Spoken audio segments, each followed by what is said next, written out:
Renungan Harian 4 Januari dari buku This Day in Baptist History dengan judul Dipenjarakan demi Kristus, mereka berkhotbah dari balik jeruji. Nats yang diambil Efesus pasal 3. Sebagaimana Rasul Paulus sudah terbiasa di dalam penjara-penjara yang kasar, begitu pula William Weber dan Joseph Anthony dari Virginia. Tidak banyak orang di Virginia yang lebih banyak menderita penganiayaan dibandingkan Weber. Ia ditangkap di Chesterfield County 7 Desember 1770 dan ditahan di penjara setempat hingga 7 Maret 1771. Ketika William Weber dan Joseph Anthony berangkat dari Gokland County melewati Sungai James ke dalam Chesterfield County, tidak ada seorang baptis pun di seluruh distrik itu. Orang-orang ini sebagai pionir pendiri jemaat menghadapi banyak perlakuan tidak menyenangkan. Para hakim mengetahui bahwa banyak orang berbalik kepada kebenaran, menurut mereka kepada kegilaan, dan bahwa pekerja-pekerja muda ini tampaknya akan banyak merugikan mereka, mengeluarkan surat perintah dan menahan dan menjebloskan mereka ke dalam penjara. Buku catatan dari distrik Chesterfield nomor 4 halaman 489 4 Januari 1771 mencatat tuduhannya sebagai berikut. Joseph Anthony dan William Weber dibawa ke pengadilan atas sebuah surat perintah yang dikeluarkan terhadap mereka atas perbuatan yang menyimpang dengan berkhotbah berkeliling di distrik ini sebagai sekte yang terpisah dari gereja Inggris yang disebut Anabaptis. Dan mereka mengakui bahwa mereka telah berkhotbah di daerah atas dari county ini di sebuah pertemuan dengan berbagai macam orang. Demikianlah diperintahkan agar Joseph dan William ditahan hingga mereka sendiri sadar akan premis-premis ini dalam bentuk denda sebesar 100 pound dan memberikan 2 jaminan senilai 50 pound atau dari harta benda mereka, dan agar mereka menjaga kelakuan baik mereka selama masa percobaan 1 tahun. Di Chesterfield County, 7 orang pengkhotbah baptis ditahan di dalam penjara yang hari ini masih ada.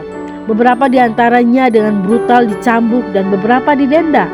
Ketika ada di dalam penjara, Weber dan Anthony melangsungkan pertemuan kebaktian rutin 2 kali seminggu. Dan karena mereka tidak dapat pergi berjemaat, maka jemaatlah yang datang kepada mereka. Area kosong di sekitar penjara itulah tempat pertemuannya, dan pinggir jendela penjara itulah yang menjadi mimbar tempat mereka meletakkan Alkitab mereka beserta buku nyanyi mereka. Sementara jeruji besi hanya menjadi gangguan kecil bagi penyampaian kebenaran Allah yang dilakukan dengan tulus. Potongan-potongan besi yang kuat mungkin dapat menahan tubuh mereka, tetapi tidak dapat menahan suara mereka ataupun jiwa mereka. Ada kebangkitan-kebangkitan rohani yang berharga dan pertobatan-pertobatan kepada Yesus Kristus di bawah jeruji itu. Prinsip-prinsip baptis secara luar biasa diiklankan di Chesterfield County dengan memakai biaya kota.